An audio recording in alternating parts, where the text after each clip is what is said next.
Good morning, everyone. Today we are going to study about the maps and map reading. Map क्या होते हैं, types क्या है maps के, कंपोनेंट्स क्या है जिसकी हेल्प से हम लोग मैप को रीडिंग कर सकते हैं। लेकिन उससे पहले हम जानेंगे कि ग्लोब ग्लोब मतलब मैप फ्यूचर में आया तो आया कैसे, मैप का आइडिया लोगों के माइंड में कैसे आया। तो आइए चलिए जानते हैं पूरी कंप्लीट स्टोरी ऑफ मैप और साथ में मैप को कैसे रीड किया जाता है। What is globe? ग्लोब को जानने से पहले हम याद करते हैं वो टाइम जब लोग सोचा करते थे कि हमारी जो धरती है, हमारी जो अर्थ है वो फ्लैट है। In ancient times, people believed that Earth was flat. But एक पोर्तुगीज एक्सप्लोरर था जिसका नेम था फर्डिनेंड मैगेलन। उसने प्रूव किया कि नहीं, ये रॉन्ग है। कैसे? आज से 500 इयर्स पहले, आपको मैं हाइलाइटर से पॉइंटर से शो करके दिखाती हूँ। लुक, ये आपके राइट साइड में मैप है। यहाँ से उसने अपनी जर्नी शुरू करी। बोट शिप में वो अपने उसने 5 शिप्स के साथ अपनी जर्नी शुरू करी वेस्टवर्ड डायरेक्शन में। देखिए ऐसे, यस, उसने ओशियंस के थ्रू अपनी जर्नी शुरू करी। फिर उसके बाद वो यहाँ पे आके ऐसे पहुंच गया। उसके बाद यहाँ पे फिलीपींस में उसकी मौत हो गई। फिर उसके बाद धीरे धीरे धीरे धीरे वो आगे आया। उसकी एक शिप, वो फाइनली सितंबर 6, 1522 को उसकी एक शिप वापस जहां से स्टार्ट हुए थे 5 शिप के साथ एक शिप आके पहुंच गई। तो इससे ये प्रूफ हो गया कि जो अर्थ है वो राउंड है, फ्लैट नहीं है। आप सोचिए अगर अर्थ फ्लैट होती, ये देखिए, तो इसके एजेस होते और क्या होता कि यहाँ से शुरू होके यहाँ पे आके शिप्स गिर सकती थी।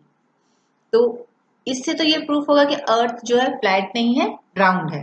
तभी तो जब वो यहाँ से शुरू हुआ तो पूरा राउंड घूम के वो वापस उसकी शिप उसी पोजीशन पे पहुंच गई। फिर उसके काफी सालों बाद स्पेस में जाके लोगों ने अर्थ की पिक्चर ली और अर्थ की पिक्चर लेने के बाद एक्यूरेट उसका मॉडल बना दिया जिसको ग्लोब बोला जाता है। ये देखिए आपके राइट हैंड साइड पे ग्लोब, इवन इसी तरीके से टिल्टेड भी है हल्का सा जैसे हमारी अर्थ है।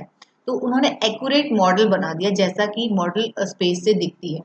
तो what is globe? Model of earth. It shows, मतलब ग्लोब शोज लैंड, ये दिख रहा होगा आपको, land, water on the surface of the earth. It represents correct shape, size and location of continents and oceans etc. तो आप देख सकते होंगे कि जो ग्लोब है, लुक, वो करेक्ट रिप्रेजेंट करता है correct shape, size, location of continent, कि कहाँ पे कौन सा कॉन्टिनेंट है, और ओशियन एग्जैक्टली जैसा कि हमारी अर्थ स्पेस में दिखती है ऐसा ही ये ग्लोब पे दिखती है। बिल्कुल, हम अर्थ को 3 डायमेंशनल मैप भी बोल सकते हैं। लुक, हमारी अर्थ अगर आपको लेफ्ट हैंड साइड पे दिख रही होगी तो ये स्पेस से ऐसे दिखती है, देखिए, और हल्की सी टिल्टेड भी है। और देखिए कितनी ज्यादा ये ब्लू कलर में दिख रही है, ब्लू कलर में दिख रही है तो इसे ब्लू प्लैनेट भी इसीलिए बोला जाता है क्योंकि स्पेस से ये ब्लू कलर में दिखती है, क्योंकि हमारे अर्थ पे वाटर सरफेस ज्यादा है तो इसलिए वो स्पेस से ब्लू कलर का दिखता है। तो ये देखिए, ये हमारा राइट हैंड साइड पे मॉडल है अर्थ का, दैट इज ग्लोब। तो ग्लोब जो है वो मॉडल है अर्थ का। A globe, however, cannot be of much use due to the following reason. Globe हालांकि एक एक्यूरेट मॉडल है, पिक्चर है अर्थ की, लेकिन फिर भी बहुत सारे ऐसे कुछ रीजन हैं जिसकी वजह से ग्लोब कम यूज होता है। क्यों? देखते हैं। Only 1/2 of the earth can be seen at a time on a globe. Get the picture, right side में आपको ग्लोब की पिक्चर दिख रही होगी, दिख रही है? ये आप क्या इस पे पूरा जितना भी हमारा वर्ल्ड है देख पा रहे हैं? नहीं, आप सिर्फ एक साइड देख पा रहे हैं, शायद ये एशिया और आप ये ऑस्ट्रेलिया इसको ही देख पा रहे हैं, यूरोप इसको ही देख पा रहे हैं। आपको नॉर्थ अमेरिका, साउथ अमेरिका ये नहीं दिख रहा है। इसीलिए एक बार में ग्लोब में हम एक ही साइड को देख पाते हैं, कंप्लीट पूरा मैप को या पूरा जो अर्थ है उसको नहीं देख पाते। उसको देखने के लिए हमें क्या करना पड़ेगा, उसे फ्लैट करना पड़ेगा, इसीलिए मैप का इन्वेंशन हुआ। तो ग्लोब में जो पहली डिफिकल्टी आती है वो कि हम एक बार में अगर हमें लैंड एरिया या वाटर एरिया कुछ भी एरिया देखना है तो एक ही साइड का दिखता है। It is difficult to carry, इसको कैरी करना भी बहुत डिफिकल्ट होता है। आप हर जगह ग्लोब को नहीं ले जा सकते। We can not make a globe for a part of the earth. हम अगर हमें स्टडी करनी है खाली एशिया पार्ट की, सपोज करो हमें एशिया के बारे में स्टडी करना है, खाली एशिया, तो हम खाली एशिया का ग्लोब नहीं बना सकते। ग्लोब पूरी अर्थ का ही होता है, तो हम किसी पर्टिकुलर पार्ट या किसी पर्टिकुलर एरिया का ग्लोब नहीं बना सकते। लेकिन क्या बना सकते हैं? यस, मैप जरूर बना सकते हैं। It can not be use to represent detail of a place of the earth. ये जो ग्लोब है ये यूज नहीं होता अगर हमें किसी पर्टिकुलर प्लेस के बारे में डिटेल स्टडी करना है, तो we can't use the globe. हम ग्लोब को यूज नहीं करेंगे, लेकिन हम किस चीज को यूज करेंगे? Yes, map. मैप में ये सारी क्वालिटी होती है। अगर जो प्रॉब्लम हमें ग्लोब में फेस होती है तो उसका सोल्यूशन हमें मैप में मिल जाता है। ग्लोब हमें एक्यूरेट शेप, साइज और आपको लोकेशन पता लगाने में हेल्प कर सकता है। तो वही मैप हमें डिटेल स्टडी देता है, और वो भी फ्लैट सरफेस पे। अब अगर आप देख पा रहे होंगे नीचे की साइड में, yes, this is the map of world. इसमें सारे हमें कॉन्टिनेंट्स दिख रहे हैं। इधर आपका है, yes, Australia, Asia, Europe, Africa, south America, north America and Antarctica. Globe पे आप एक साथ इन सभी को नहीं देख सकते ये, लेकिन आप मैप में देख सकते हैं। तो वहीं ये क्वालिटी हुई मैप की। अगर आपको किसी भी पर्टिकुलर एरिया की डिटेल स्टडी करनी है तो आप वो मैप के थ्रू कर सकते हैं। जैसे कि देखिए, look, these are the picture of map, जो कि फ्लैट सरफेस पे। देखिए ये वर्ल्ड मैप है। वहीं देखिए मेरा पॉइंटर कहाँ पे जा रहा है? एशिया में, यस, इंडिया के ऊपर। तो ये देखिए, ये इंडिया का मैप हो गया जिसमें हम इंडिया के हर एक स्टेट को देख पा रहे हैं। अब हम किस स्टेट में रहते हैं? लेट गो, ये देखिए मेरा जो पॉइंटर जा रहा है हरियाणा में, यस। तो ये देखिए ये आ गया हमारा हरियाणा। इधर पूरा हरियाणा का डिटेल हो रही है, डिटेल मैप मिलेगा आपको। अब आइए, अब हम कहाँ रहते हैं हरियाणा में? यस, ये देखिए मेरा पॉइंटर कहाँ पे जा रहा है? रेवाड़ी में। तो ये देखिए ये हमारा मैप हो गया रेवाड़ी का। तो ये जो चीजें हैं हम ग्लोब पे नहीं कर सकते, लेकिन मैप पे कर सकते हैं। और मैप क्या है? Flat surface area. Map, a map is a representation of the earth on or a part of it on a flat surface. अभी आपने देखा कि व्हाट इज मैप? या एक रिप्रेजेंटेशन है अर्थ का, अर्थ को रिप्रेजेंट करता है, या तो पूरी अर्थ को या उसके किसी पार्ट को, जो कि ग्लोब नहीं कर पाता। ग्लोब पूरी अर्थ को ही रिप्रेजेंट करता है, वो किसी पार्ट को रिप्रेजेंट नहीं कर सकता। लेकिन मैप किसी पार्ट को भी रिप्रेजेंट कर सकता है अर्थ सरफेस के, वो भी कैसे एरिया पे? फ्लैट सरफेस एरिया पे। अगर मैं आपकी बुक की बात करूं तो अभी आपने बुक ओपन करी और अभी आप देख लेंगे वर्ल्ड मैप एक ही बार में। देखा? तो that is map. It can represent a part of the earth with more detail. ये किसी भी पार्ट को अर्थ के अच्छे से मोर डिटेल के साथ रिप्रेजेंट कर सकता है। The whole earth can be seen at a time. पूरी अर्थ को हम एक ही बार में देख सकते हैं। A collection of the map is called Atlas. अब आपको दिख रहा होगा, ये बुक दिख रही है जिसमें बहुत सारे मैप्स हैं। इस बुक को क्या बोलते हैं हम? Yes, Atlas. A collection of the map is called atlas. Gerardus Marketer, a Flemish map maker, was the first to publish a atlas. Marketer पहला ऐसा पर्सन था जिसने पब्लिश किया था एटलस को। फ्लैमिश क्या है? Flemish is a Dutch language, okay. Since the earth is spherical, so it is not possible to make an accurate map of a curved surface. जैसा कि आप लोग जानते हैं कि जो हमारी अर्थ है वो स्पेरिकल शेप की है या फिर राउंड शेप की है, तो मैप को हम कर्व शेप में बनाएं ये पॉसिबल नहीं हो सकता। तो कर्व शेप में हमारा सिर्फ ग्लोब रह सकता है, मैप फ्लैट सरफेस एरिया पे रहता है। टाइप्स ऑफ मैप्स, मैप्स के भी काफी सारे टाइप्स होते हैं, जैसे फिजिकल मैप्स, ठीक है, पॉलिटिकल मैप्स और थीमेटिक मैप्स। तो ये तीनों ही अलग अलग, अगर आप राइट साइड में देख पा रहे होंगे तो ऊपर और नीचे दोनों ही इंडिया के मैप है, लेकिन ये अलग अलग चीजों को शो कर रहे हैं। जैसे कि आपके नीचे वाला ये कुछ माउंटेन, डेजर्ट और मतलब फिजिकल फीचर को शो कर रहा है इंडिया के, और ऊपर वाला वो स्टेट को शो कर रहा है इंडिया के। तो इसी तरीके से अलग अलग मैप होते हैं, मैप्स के भी टाइप होते हैं। फर्स्ट मैप है हमारा physical map. Look at the map of India.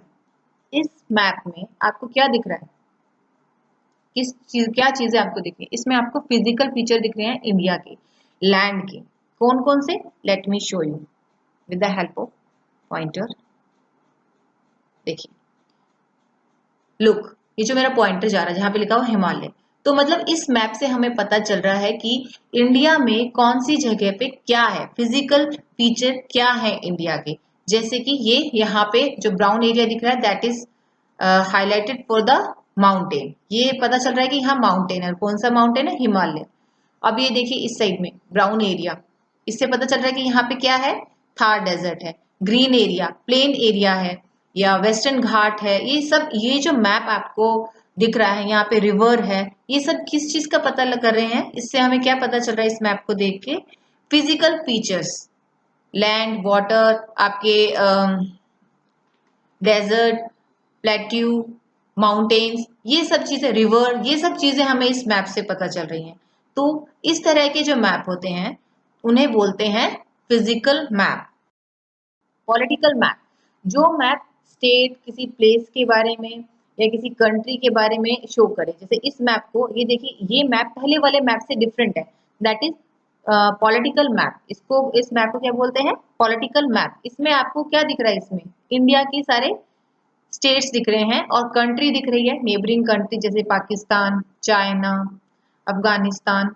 ये देखिए, और ये जो कलरफुल ये एरिया दिख रहा है, ये आपको दिख रहा है इंडिया के स्टेट्स एंड यूनियन टेरिटरीज। मतलब किसी पर्टिकुलर प्लेस, कंट्री या स्टेट्स के बारे में जो मैप से हमें, जिन मैप से पता चलता है, उन मैप्स को बोलते हैं हम पॉलिटिकल मैप। ये चीज देखिएगा कि साइड में ये जरूर होता है मैप के, जिससे कि हमें पता चल जाता है कि ये किस बारे में बोल रहा है, हमें मैप हेल्प मिलती है। Look at this map. अब तक हमने देखा आपका फिजिकल मैप, देन हमने देखा पॉलिटिकल मैप। पॉलिटिकल मैप जिसमें प्लेसेस हैं, फिजिकल मैप जिसमें माउंटेन है, रिवर है और आपका डेजर्ट है, मतलब फिजिकल फीचर को जो रिप्रेजेंट कर रहा था इंडिया के। तीनों ही इंडिया के मैप हैं, लेकिन तीनों ही अलग अलग चीजों को रिप्रेजेंट कर रहे हैं। तो ये मैप, इनको क्या बोलते हैं? Thematic maps. देखिए, एनुअल रेनफॉल, इसके अंदर इस मैप के थ्रू हमें पता चल रहा है कि इंडिया के अंदर एनुअल रेनफॉल कहाँ पे कितनी सेंटीमीटर तक होती है। इस तरह के जो मैप होते हैं, जैसे ये हैं जो रिप्रेजेंट करें आपकी रेनफॉल को, क्रॉप्स को, आपके एनिमल को कि कौन से एनिमल कहाँ किस एरिया में ज्यादा है, कम है, इंडस्ट्रीज को, इस तरह की चीजों को जो शो करते हैं, वो मैप्स आते हैं आपके थीमेटिक मैप्स के अंदर।